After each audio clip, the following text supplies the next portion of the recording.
압권 시작합니다. 오늘은 사람이 미래인 이야기를 한번 해볼까요? 아, 사람의 미래다. 두산. 굉장히 유명했죠.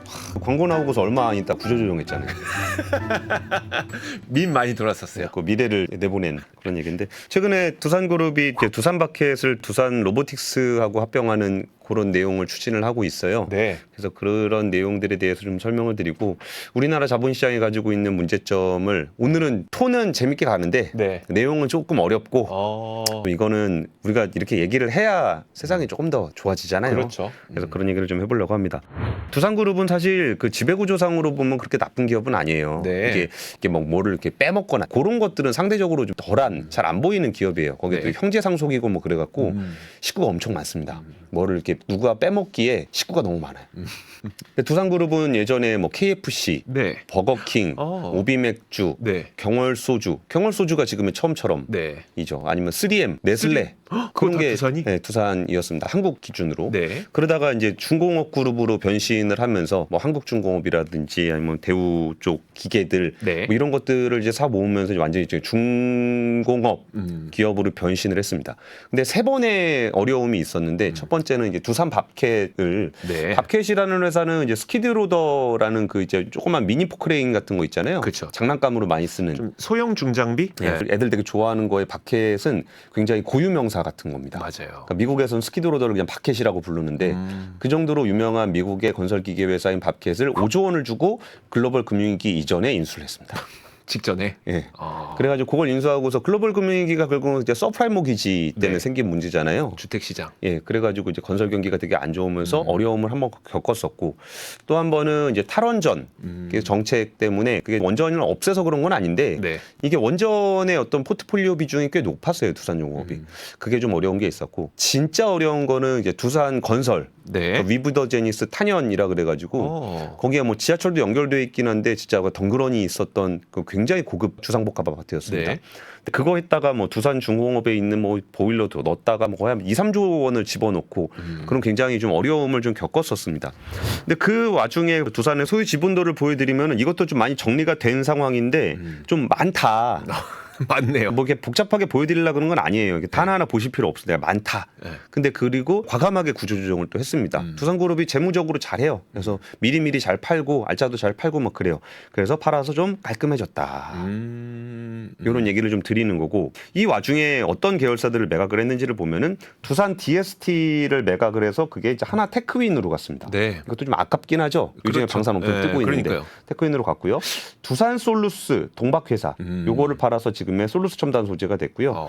두산 인프라코어 요게 그렇죠. HD 현대 인프라코어가 됐고, 네. 두산 건설은 사모펀드에 매각이 돼서 더 제니스 홀딩스, 골프장, 네오플럭스, 두산타워, 엠피오는 수처리 회사거든요. 네. 그러니까 이런 회사들을 매각을 했습니다. 그러면서도 남겨놨던 게 뭐냐면 바로 밥켓. 엄청 알짜죠. 그렇죠. 두산그룹은 또 운도 괜찮은 편이에요. 그러니까 한참 구조조정을 해야 되는 타이밍에 그때 이제 2차 전지와 수소연료전지가 한참 주가가 많이 올랐을 때 있잖아요. 네. 원래는 다 팔아야 되는 상황까지 갔었는데 다행히 동박 주식이 많이 올라가지고 이 두산 솔루스를 비싸게 파는 바람에 네. 두산 퓨어셀이라든지 두산 바켓을 좀 지킬 수 있었던. 사실 두산 바켓은 끝까지 안 팔고 싶어 했어요. 그렇죠. 궁지에 몰렸으면 팔았을 수도 있는데 네. 마지막까지 남겨두고 싶었던 회사가 바로 바켓입니다. 그만큼 현금 흐름 창출력이 좋다는 거겠죠. 그러니까 좋기도 하고, 여기가 이제 금융위기 때는 좀 어려움을 겪기도 했지만 그 이후에 건설 경기가 좀 회복이 되고 한때 잠깐 K 건설기계 호황도 좀 누렸었잖아요. 네. 그리고 여기가 돈을 따박따박 버는 데기 때문에 뭔가 재무구조 개선을 할 때도 제일 중요한 거는 현금 창출을 할 수 있는 기업이어야 해요. 그래서 이제 두산바켓은 굉장히 좋은 회사다. 그래가지고 지금은 어디에 있냐? 지금은 두산 에너빌리티, 여기가 네. 옛날 두산 중공업이죠. 네. 거기에 뭐 이것저것 두산 인프라코어를, 그러니까 여기에 원래 두산 인프라코어가 이렇게 있었어요. 근데 두산 인프라코어는 팔았지만 그래도 두산 바켓은 남겨놓은. 네. 그러다 보니까 두산 에너빌리티 밑에 두산 바켓이 있는 그런 구조입니다. 두산 에너빌리티 같은 경우는 이제 원전 있을 때 좀 주가 많이 움직이는 그런 회사죠. 네. 그리고 해상풍력 같은 것도 하고요. 거기 가스터빈 이런 것도 하고 있어서 에너지 네. 분야에 좀 많이 하고 있는 그런 회사입니다. 두산 로보틱스는 산업용 기계, 로봇을 많이 하는 회사고, 그러니까 두산 바켓 같은 경우는 이제 무엇보다 그 장비도 장비이지만 미국의 네트워크가 굉장히 좋아요. 맞아요. 그거 되게 중요하더라고요. 저도 중장비 취재하다 보니까 그냥 만든다고 팔리는 게 아니라 딜러망을 갖고 있어야 팔리더라고요. 그렇죠. 이게 우리가 포크레인 살라 그러면 어디서 사야 돼요? 아, 어디 가지? 모르겠죠. 네. 그런 겁니다. 네. 그러니까 이제 포크레인이 필요한 사람과 파는 사람들 간의 그 네트워크가 굉장히 중요한데 미국의 네트워크가 굉장히 잘 돼 있다라는 얘기입니다. 근데 그거를 좀 어떻게 바꾸려고 하는 거냐면은 뭐 분할합병 이런 거는 좀 복잡하니까 빼도록 하고 네. 어쨌든 두산 바켓을 두산 로보틱스로 보내는 겁니다. 두산 바켓을 로보틱스로 보내면서 나중에는 이렇게 깔끔하게 포괄적 주식 교환을 해서 이런 구조를 만든 다음에 둘을 이제 합병하는 그런 계획을 좀 가지고 있습니다. 그럼 여기서 좀 문제가 된다라고 해서 주주들이 반발을 하고 있는 부분들은 뭐냐면은 네. 여기엔 세 가지 문제가 있습니다. 저평가된 주식을 넘기고 고평가된 주식을 받는 문제, 그리고 계열사 간 거래의 시가평가 문제, 네. 그리고 그 주주의 충실 의무 부재 문제. 원래 여기 포괄적 주식 교환도 있는데 네. 포괄적 주식 교환은 제가 이렇게 그냥 쓰도록 하겠습니다. 포괄적 주식 교환 말이 어렵죠. 그러니까요. 하지만 우리가 꼭 알아야 될 필요가 있습니다. 어느 순간 본인도 당할 수 있으니까. 아, 그래요? 예, 일단 두산 계열사를 좀 비교를 해보면은 두산 밥켓의 매출액은 9조 7천억 원, 로보틱스의 매출은 530억 원. 네? 차이가 많이 나죠. 엄청나게 200배네요. 예. 그리고 영업이익 기준으로 보면은 1조 3,899억 원, 그리고 두산 로보틱스는 191억 원 적자입니다. 아. 그런데 시가총액은 두산 바켓은 4조 9천억 원, 네. 두산 로보틱스는 5조 7,700억 원입니다. 오. 두산 로보틱스가 더 비싸죠. 그러네요. 여기서 그럼 최근 주가 추이를 한번 보면은 건설기계 쪽은 요새 조금 주춤하고 있잖아요. 네. 그래서 최근 1년 주가를 보니까 마이너스 19%입니다. 근데 로보틱스 같은 경우는 25,000원에 상장했거든요. 네. 근데 25,000원에 상장을 했는데 이게 이제 공모가 대비 242% 상승을 했어요. 그러니까 로봇 주식에 대한 어떤 일종의 뭐 레인보우 로보틱스부터 해가지고 로봇 테마가 좀 그렇죠. 있었잖아요. 네, 네. 그러면서 주가가 좀 많이 올라 있는 그런 상황입니다. 근데 매출이나 영업이익, 뭐 자산을 보더라도 뭐 큰 차이는 안 나는데 어쨌든 매출이나 영업이익 차이가 워낙 많이 나는 네. 그런 회사예요. 그리고 두산 바켓이 한 1,600억 정도 배당하거든요. 네. 그러니까 배당도 꽤 하는 회사입니다. 네. 그러니까 돈을 버니까. 그렇죠. 예, 근데 두산 에너빌리티의 자회사잖아요. 네. 자회사면 이거 연결 재무제표로 하게 되는데 연결을 했을 때 보니까 두산 에너빌리티 전체 매출의 55%가 두산 바켓이고 영업이익의 94%가 바켓에서 발생을 한다. 94%가 밥켓에서 발생해요? 예, 엄청나게 많은 이익을 좀 내고 있는 그런 회사입니다. 와. 그러니까 이런 것들이 이제 바켓이 굉장히 알짜 회사다라는 네. 거를 좀 알 수가 있겠죠. 그럼 사실 로보틱스가 부산 밥켓을 이제 사와야 되는 거잖아요. 예, 에너빌리티로부터. 그러면 저렇게 돈을 잘 벌고 매년 1,600억씩 배당을 하면 시가총액이 4조 9천억 원이라고 하더라도 뭔가 이게 더 쳐줘야 될 것 같거든요. 이게 우리가 좀- 이제 4조 9천억은 없겠지만 네. 지분율이 46%니까 네. 절반 정도 한다 그러면은 이게 우리가 한 2조 한 5천억 있으면 바켓을 살 수 있냐? 네. 그러니까 제가 가가지고 내가 2조 5천억 줄 테니까 뭐 이번에 월급 받으면 제가 그걸로 아, 2조 네네. 메워가지고 네. 드릴게요. 그리고 달라 그러면 이 두산그룹이 팔겠습니까? 안 팔겠죠. 이렇게 알짜 회사인데 네. 어쨌든 그 가격에 팔진 않겠죠. 네. 근데 이제 계열사 간 거래를 하다 보니까 이제 거기에 일종의 법으로 정해져 있는 규정들이 있어요. 네. 거기에 뭐 자산가치, 수익가치 해가지고 하는 그런 기준들이 있는데 그런 식으로 해가지고 이제 거래를 하게 된 거예요. 근데 이거는 그룹 차원의 문제고 네. 내가 두산 에너빌리티 주주야. 근데 내가 지금 되게 알짜 회사인 밥켓을 가지고 있어. 그리고 제가 받는지를 잘 모르겠는 네. 5조 7천억짜리 두산 로보틱스 주식하고 바꿔준다는 거죠. 그렇죠. 그러니까 밸류에이션 멀티플이 굉장히 높은 주식과 바꿔준다는 거죠. 근데 사실 투자자 성향에도 좀 잘 안 맞긴 해요. 그러니까 두산 바켓의 주식을 가지고 있는 사람들은 뭐 건설기계 테마도 좀 있긴 했었겠지만 네. 실적이 좋잖아요. 그렇죠. 그리고 배당도 좀 많이 하고 그래서 뭐 실적 좋을 때는 실적으로 먹고 안 그래도 배당으로 먹고 하던 사람이 받은 주식이 두산 로보틱스 주식이에요. 그러니까 거기서 우리가 그러면 도대체 이걸 왜 하려 그러는 거냐라고 했을 때 회사 쪽의 설명은 제가 그냥 속칭으로 얘기하면 움직이는 놈은 움직이는 놈끼리 묶고 네. 안 움직이는 놈은 안 움직이는 놈끼리 묶는 게 낫다. 아. 그러니까 움직이는 놈이라는 건 로보틱스하고 네. 밥켓도 움직이잖아요. 아, 움직이죠. 네, 거기 묶고 네. 두산 에너빌리티하고 두산 퓨어셀하고 뭐 이런 거 있으니까. 아, 네. 근데 그게 그 사업 구조 개편에 그렇게 명분이 될지 그건 잘 모르겠어요. 그리고 뭐 두산 에너빌리티 밑에 뭐 계열사가 편중된 측면이 있다. 뭐 근데 아니 뭐 그 개수가 몇 개가 딸려 있는 게 그렇게까지 중요한가? 라는 생각이 좀 드는 겁니다. 그럼 이렇게 됐을 때 우리가 좀 이해득실을 따져보는 거죠. 두산 바켓은 되게 알짜예요. 네. 그러니까 내가 더 많이 갖고 싶어요. 그러면 이게 좀 복잡한 상식처럼 보이긴 하지만 별거 아닙니다. 네. 여기는 아까 말씀드렸던 것처럼 그 일가들이 다른 주식들 별로 안 가지고 있어요. 주두산 주식을 주로 갖고 있습니다. 네. 그럼 주두산이 바켓을 얼마나 가지고 있는가라고 본다면은 두산 에너빌리티 주식을 두산 지주가 30% 갖고 있고 네. 두산 바켓을 두산 에너빌리티가 46%를 갖고 있으니 주두산이 가지고 있는 두산 바켓의 지분율은 13%가 됩니다. 그 정도 되겠네요. 요 얘기를 그냥 쉽게 설명을 드리면은 두산 바켓이 100만 원을 배당을 한다. 네. 그러면은 일로 가는 돈은 13만 원이다. 라고 보시면 되고요. 네. 그럼 여기서 이제 이렇게 옮기게 되면 두산 로보티스 주식을 두산이 42%를 가지고 있고 두산 바켓을 100%를 가지고 있습니다. 네. 그러면 요로 이렇게 배당금을 보내게 되면은 42만 원을 갖게 되는 거죠. 그러니까 이제 그 주두산의 주식을 가지고 있는 계열주들 입장에서는 바켓을 이렇게 옮기는 게 좀 유리하다. 그렇죠. 라는 게 있고 또 하나는 세법상의 이익인데 여기가 이제 100% 자회사가 되잖아요. 네. 100% 자회사가 되면은 이제 한 회사로 인식을 하고 배당금이 비과세가 됩니다. 그러니까 계열주들은 좀 더 많은 배당을 받을 수가 있는 거죠. 그러네요. 그러니까 여기서 뭐 그런 얘기를 하는 사람도 있어요. 그러니까 정말 장기적인 시간. 장기 투자를 하게 되면 보통 한 달 정도 네. 투자를 하잖아요. 일주일?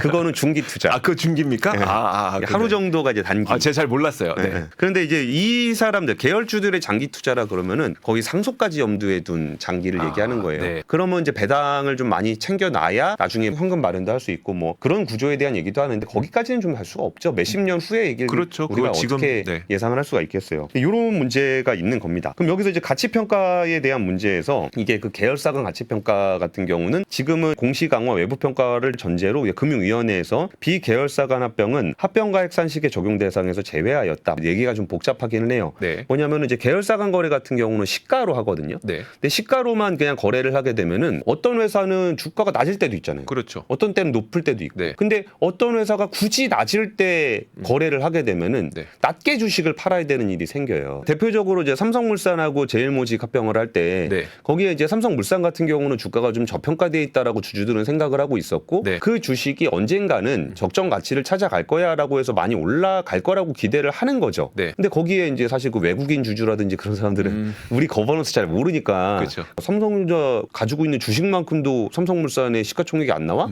와 이거 사가지고 있으면 언젠간 제 값을 찾아가겠지라고 해서 들고 있던 외국인들이 꽤 많아요. 나이브했죠. 대표적으로 엘리엇 같은 회사들이죠. 네. 근데 이제 제일모직 같은 경우에는 이제 주가가 삼성물산의 시가총액이 아주 좀 높은 수준에 있었으니까 둘이 합병을 하게 되면은 거기에서 제일모직 주식을 많이 가지고 있었던 이재용 회장 입장에서 네. 좀 유리한 거래였다라고 얘기를 하는 거잖아요. 근데 그거 가지고 이제 삼성에다가 너 왜 그렇게 평가를 하냐 그러면은 삼성에서는 쉽게 얘기할 수 있습니다. 법이 그래요. 법이 그래요. 네. 시가가 아닌 걸로는 할 수가 없어요. 상장회사끼리 거래를 할 때는. 네. 그래가지고 그거를 이제 M&A에 좀 문제가 있을 수 있다 그래가지고 바꾼 게 이제 이걸로 바꾼 건데 꼭 시가 아니더라도 평가한 가격으로도 할 수 있게 해준다라고 하는 건데 비계열사 거래에만 해당이 됩니다. 이게 왜 그러냐면은 네. 기본적으로 이제 우리나라에서 생각을 할 때 외부 평가를 통해서 한다 그러면은 네. 분명히 회계법인에다 돈 먹여가지고 뭐 돈을 먹이든 뭘 하든 압박을 네. 하든 분명히 이제 이걸 마사지를 한다. 그러니까 회계법인에게 너희 앞으로 우리랑 일 안 할 거야? 뭐가 됐든 뭐 이렇게 제가 드릴 테니까 좀만 챙겨주세요. 뭐 네네. 그렇게 됐든 뭐가 됐든 외부 평가를 해서 하게 되면 약간 고무줄 잣대가 적용될 수 있다고 하여 상장상 계열사 간 거래에 대해서는 시가로만 하도록 돼 있는 거예요. 네. 그러니까 심지어 이제 비계열사에는 합병가액 상식 적용 대상에서 제외를 하였음에도 불구하고 계열사 간 거래에서는 그걸 없앤 거예요. 그러니까 그러면 시가로 해라. 시장 네. 가격이 제일 투명하지 않냐라고 얘기하지만 시장 가격이라는 것도 이제 투자하시는 분들은 느끼겠지만 때로는 저평가될 때도 있고 고평가될 때도 있는데 특정 기업이 저평가될 때 옮기고 이거를 거래를 하게 되면 손해를 보게 된다라는 네. 거죠. 그러니까 이런 문제가들이 생기는 건데 그럼 그 문제는 어디에서 비롯된 문제냐라고 한다면은 우리가 그냥 거래를 하게 되면은 예를 들어서 제가 팔고 네. 이주호 기자가 사요. 그럼 저는 무조건 비싸게 팔고 싶겠죠. 저는 무조건 싸게 살고 싶겠죠. 그렇죠. 네. 그러다가 둘이 합의된 가격이라는 게 있을 거 아니에요. 그렇게 해서 거래가 이루어지는 게 합리적인 겁니다. 네. 근데 저하고 이주호 기자가 같은 사장님 밑에 있는 거예요. 네. 근데 사장님 보시기에 이주호에게 몰아주고 싶다. 그러면 내 거는 싸게 넘기고 네. 이주호 기자는 싸게 사면 좋은 거죠. 그렇죠. 반대로 이제 저한테 몰아주고 싶다 그러면은 이주호 기자가 저한테 비싸게 사주면 되죠. 네. 그러니까 그런 일들이 발생을 하기 때문에 계열사 간 거래에 차등을 두는 거예요. 근데 사실 여기서 문제는 뭐냐면은 그 사장님이 이주호 기자와 저를 그냥 고용을 하고 있을 때는 상관이 없는데 네. 저의 고용주가 다르고 이주호 기자의 고용주가 다른 경우가 있어요. 네. 대표적으로 상장회사죠. 상장회사 같은 경우는 그러니까 주주들이 제 주식, 권순우라는 회사의 주식을 가지고 있는 거지 이주호라는 회사의 주식을 갖거나 아니면 권순우 이주호를 지배하고 있는 모 회사의 주식을 가지고 있는 게 아니잖아요. 네. 그러니까 소액 주주는 자신들의 이해관계가 저랑만 관련이 있는 거예요. 그렇죠. 그러니까 두산 에너빌리티나 두산 밥켓의 주주는 여기에만 이해관계가 있는 겁니다. 두산 로보틱스 주주는 여기에만 있는 거고. 네. 근데 계열주들 입장에서 지배주주 입장에서는 이거를 통으로 관심이 있게 되는 그렇죠. 거죠. 그러다 보니까 이 두산에 대한 그 나이스 신용평가의 평가 보고서를 보더라도 이게 두산 에너빌리티 같은 경우는 신용도가 좀 안 좋아질 것 같아. 네. 근데 그룹 전체로 보면 괜찮은 것 같아라고 평가를 해요. 이거는 신용평가사기 때문에 그래요. 그러네요. 신용평가사 같은 경우는 그룹 전체의 재무 구조를 보는 거기 때문에 그런데 그 신용평가사조차도 야 두산 에너빌리티는 그거 파는 게 별로 안 좋은 것 같은데? 네. 라고 얘기를 하고 있는 거죠. 그럼 그 당사자인 주주는 당연히 안 좋은. 안 좋은 거죠. 그럼 그 다음에 제가 포괄적 주식 교환 얘기를 하는 거는 네. 여기서 발생을 하는 문제입니다. 근데 이렇게 딸려 가더라도 이렇게 인적 분할해서 합병을 하더라도 두산 바켓은 자회사로 남아 있어요. 네. 자회사로 남아 있으면 46%가 지배주주 지분이라고 한다면은 나머지 54%는 네. 이게 나머지 주주들일 거 아니에요. 그렇죠. 근데 포괄적 주식 교환이라는 게 뭐냐면 말이 좀 어려운데 바켓 주식 줘. 그럼 로보틱스 주식 줄게라고 하고 주식을 바꾸는 거예요. 네. 근데 바꾸기 싫으면 어떡하냐? 근데 이게 특별결의 사항이긴 합니다. 네. 77% 주식이 있으면 주주총회를 통과를 하게 되면은 바꾸기 싫은 거 없습니다. 시가로 그냥 돈으로 줍니다. 매수 청구권 이런 거 없어요? 매수 청구권 있는데 네. 시가로 준다는 거죠. 아, 시가로? 네. 근데 예를 들어서 나는 이 회사가 저평가가 됐다라고 생각을 해서 한참 올라갈 걸 기대하고 산 건데 네. 저 회사는 이미 올라가 있는 회사 주식이야. 그런. 네. 그러면 그 주식으로 바꿀래? 아니면 그냥 시가로 팔래? 그러면은 나는 이 회사의 주식을 강제로 팔아야 되는 일이 생겨요. 네. 근데 이 문제를 외국에선 스퀴즈 아웃이라고 합니다. 스퀴즈 아웃. 그럼 이거를 발동을 하려면은 외국 미국이나 영국 같은 경우는 최소한 95% 주식은 가지고 있어야 돼요. 네. 그러니까 100% 자회사를 만들거나 100% 내회사를 만들려면은 최소한 그 알박기 해가지고 뭐 한 주 갖고서 막 난리치고 이런 거 정도는 정리를 해줘야 되잖아요. 네. 그래가지고 스퀴즈 아웃을 하면 5% 정도만 남기고 95% 정도는 갖고 있어야 스퀴즈 아웃을 할 수 있어요. 근데 그게 이제 우리나라 같은 경우는 포괄적 주식 교환이 77% 특별결의만 하면 되기 때문에 훨씬 더 이거를 수월하게 할 수 있게 되는 거죠. 그러면 뭘 할 수 있냐? 여기 두산 바켓이 그 정도는 아닙니다만 네. 진짜 알짜 회사가 있어요. 한 1,000억 정도 돈을 가지고 있는 알짜 회사인데 시가가 한 500억밖에 안 된다고 해볼게요. 네. 그러면 와 PBR 0.5배 좋아 샀어. 그다음 이걸 청산을 하게 되면 제가 그냥 더블 먹을 수 더블이죠. 있죠. 네. 더블 먹을 수 있는데 여기 한 20% 주식을 가지고 있는 애가 있어. 네. 그러면 그거를 1,000억에 팔았을 때 200억을 줘야 되죠 걔한테. 그렇죠. 주기 싫은 거예요. 그러면요? 그러면 포괄적 주식 교환으로 지금 시가에 나가 네. 할 수 있어요. 네, 그러면 100억 주고 내보내면 되죠. 네. 100억 주고 내보낸 다음에 내가 청산을 하면은 900억을 내가 먹을 수 있습니다. 그렇죠. 그게 우리나라에선 가능하다는 거예요. 95%도 아니고 특별결의 77%대만 돼도 할 수 있습니다. 네. 그래서 예전에 뭐 아트라스 BX라든지 로트로닉이라든지 부산도시가스라든지 갤러리아 타임월드라든지 이런 일들이 꽤 많이 생겼어요. 아. 사모펀드가 어느 회사에 인수를 하게 되면은 뭐 이른바 뭐 공개 매수라든지 뭐 자발적 상장 폐지 이런 거 하는 경우 있거든요. 네. 거의 대부분의 경우가 굉장히 알짜 회사가 저평가되고 있을 때 그렇죠. 그 주식을 사 모은 다음에 나머지 주식에 대해서는 포괄적 주식 교환을 선언을 합니다. 그래서 시가로 다 내보내요. 내보내고 나면 뭐하냐? 상장 폐지는 기본이고 네. 배당, 배당. 왕창 배당, 그리고 유상 감자. 네. 그 회사에 있는 돈을 빼내는 거죠. 그렇죠. 왜냐하면 그 정도 가치가 있는 회사였으니까. 이게 지금 포괄적 주식 교환이 가지고 있는 문제점 중에 하나예요. 그러니까 이 문제가 지금 몇 가지 문제가 있는 겁니까? 합병 비율 계산하는 문제가 있죠. 네. 그다음 포괄적 주식 교환의 문제가 있죠. 조금 더 큰 틀에서 보면은 우리가 이런 거를 지금 야 무조건 시가로만 거래라고 하면 내가 아무리 봐도 저평가인데 그걸 지금에서 합병을 하라고? 네. 이거 싫어. 근데 법으로 그렇게 정해져 있다 그랬잖아요. 그럼 그 법이 왜 정해져 있냐 하면은 계열사 간 거래를 할 때 대주주가 장난질을 칠 수 있다라는 것 때문에 있는 법이에요. 네. 근데 그 법이 오히려 악용이 되고 있는 게 있잖아요. 그럼 이거를 도대체 어떻게 해야 되는 것인가라고 생각해 보면 굉장히 심플합니다. 그래요? 굉장히 심플한 게 두산 밥켓 이사회는 네. 두산 밥켓을 위해서 의사결정을 하면 돼요. 그렇죠. 두산 에너빌리티 이사회는 이사회는 두산 에너빌리티를 위해서 하면 돼요. 그렇죠. 두산 로보틱스 이사회는 두산 로보틱스를 위해서 하면 됩니다. 네. 근데 여기서 지금 두산 에너빌리티나 두산 바켓에서 반대를 하는 이유는 포괄적 주식 교환이라든지 이런 부분에서 반대하고 두산 에너빌리티가 분할 합병에 반대하는 이유는 내가 저평가됐다라고 생각하기 때문이잖아요. 네. 주주들이 반대하는 건. 네. 그러면 안 하는 게 맞죠. 그렇죠. 근데 굳이 왜 하냐는 거예요. 이게 주배지주의 이익을 위해서 하는 거거나 혹은 이게 두산 그룹 전체에 좋다. 그럴 수도 있죠. 두산 그룹의 이익에 좋든 안 좋든 내 주식은 내 상관없잖아요. 거잖아요. 네. 그랬을 때 여기에 주주에 대한 이사의 충실 의무, 상법 개정 사안이 있습니다. 근데 그런 사안들이 뭐 요새 뭐 재계에서 반대를 하네 뭐네 그런 얘기를 하는데 이런 경우에 고민을 하게 되는 거예요. 우리나라 같은 경우는 이사회의 충실 의무가 법인을 대상으로 하고 있습니다. 네. 그러면 그 법인을 팔 거냐 말 거냐는 그 법인의 이익하고 상관없어요. 법인의 의사결정인데 그 법인에 충실해야죠. 법인에 충실해야 되는 건 당연한 네. 건데 법인을 비싸게 팔 거냐 싸게 팔 거냐는 법인의 이익과 상관이 없고 주주의 이익과 상관이 있습니다. 아, 그쵸. 그렇죠. 법인을 비싸게 팔면 주주한테 좋은 거고 좋은 거죠. 법인을 싸게 팔면 주주한테 안 좋은 건데 네. 우리나라는 이사회의 충실 의무가 법인의 의사결정에 있는 거예요. 그러니까 법인이 이거 경영 투자 할 건데요, 안 할 건데요, 이런 거 할 때 네. 법인의 이익을 위해서는 이익률이 높은 곳에 투자를 하도록 해야 되고, 뭐 예를 들어 배임이라든지 횡령이라든지 이런 거 하면 안 되고 이렇게 법인에 포커스를 하고 있어요.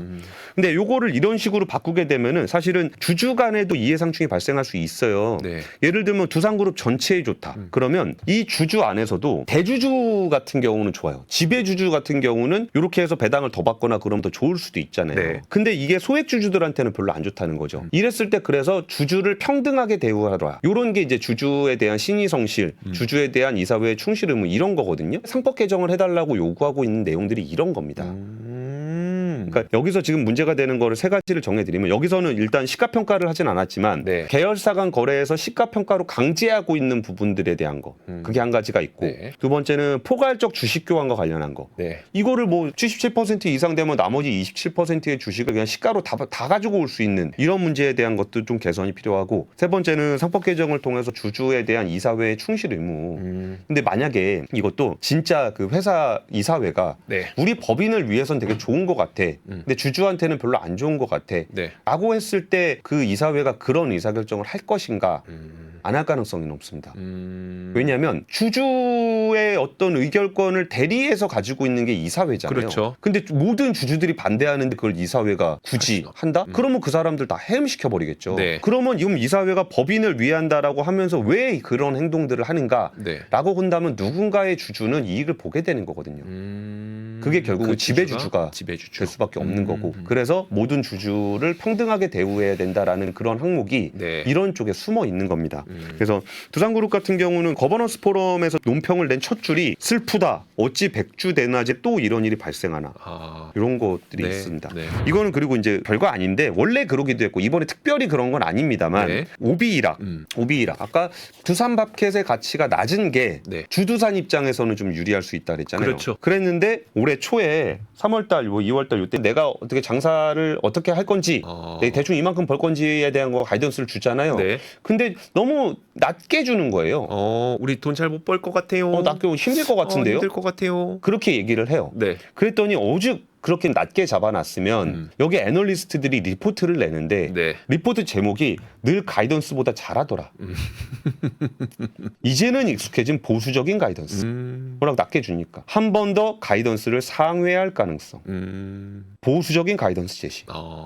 이게 우리가 이제 오비 일학입니다. 그렇죠, 그렇죠. 그러니까 예전에도 좀 보수적으로 하긴 했었대요. 네. 근데 혹시 뭐 밥캣의 주가를 누르려 그런 거 아닌가?